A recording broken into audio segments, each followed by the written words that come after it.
Hey guys, welcome back to the course. So one key concept that I think that you guys should know to understand ways that entrepreneurs look at the world is the concept of active income versus passive income. Now, a lot of you out there who have had jobs your entire life or have been in academia or have maybe potentially been a contractor for a while probably are only aware with one type of making money. That is, someone asks you to do something, you do it, and you get paid. If you're on a salary, it's not necessarily defined what you have to do, but you know if you show up, you get money. If you don't show up, you don't make any money. Now, there's an alternate way of making money, which is called passive income. And passive income is kind of the opposite of it. What passive income typically is, it's the opposite. It's money that's made regardless of whether or not there's incremental work being done. Now, you might ask, how is that possible? Well, I'll give you an example. Think of someone who works in investments. If they invest in a certain stock, that stock goes up, they made money, yet they did not work. They did not physically take that stock price and raise it up. They didn't show up every single day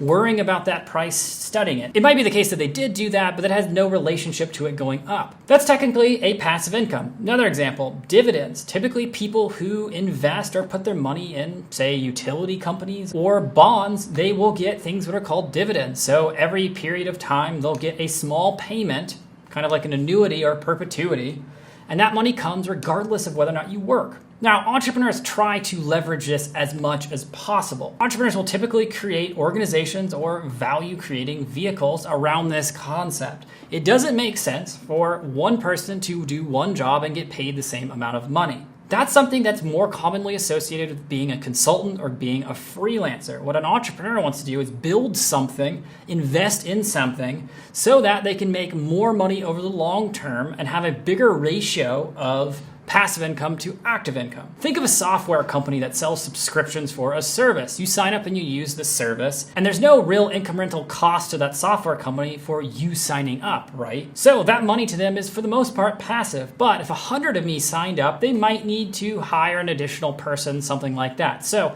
that's a very high ratio of passive to active. So that's the concept of passive and active. Entrepreneurs typically will shoot for a higher ratio of passive than active. Some entrepreneurs will try to get 100% passive and as little as possible active. And it's usually the case that successful organizations and successful businesses typically have more passive income. Another thing also to pay attention to is a concept called recurring revenue. Recurring revenue, the way that it works, is that instead of selling something or doing a service and paying once and gathering money for it once, recurring means you sell something to someone and they pay you repeatedly as long as they use it or as long as they're a member or as long as they are part of your customer base. That's another thing that entrepreneurs typically will try to do. They'll shoot for products that don't just sell once, they sell multiple times. Why sell razors one time for $12 when you can sell cheaper razors on a subscription package like Dollar Shave Club? If you guys haven't seen their videos, go to their website and watch their videos. They're hilarious. But that's a great example of recurring revenue because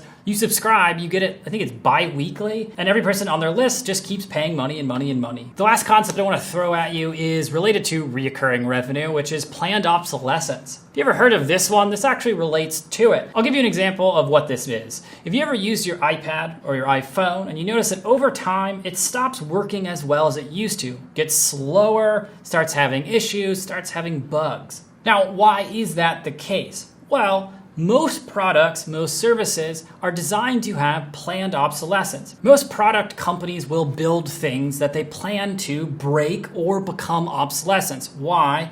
Because if they sold you something once and you use it for the rest of your life, you're never going to pay them more money down the road. Now, if they build something that breaks and you come back in a year or two and buy the same thing again, they'll make infinitely more money from you. So, a lot of entrepreneurs use that concept, planned obsolescence. They plan on having their products only last a short period of time or a shorter period of time than they can because they can recoup more money in the long term. Okay, keep those three in mind. Reoccurring revenue and planned obsolescence, and then passive versus active income. Entrepreneurs typically will go for passive income, they'll typically go for reoccurring revenue, and they'll typically use planned obsolescence as a strategy to get reoccurring income.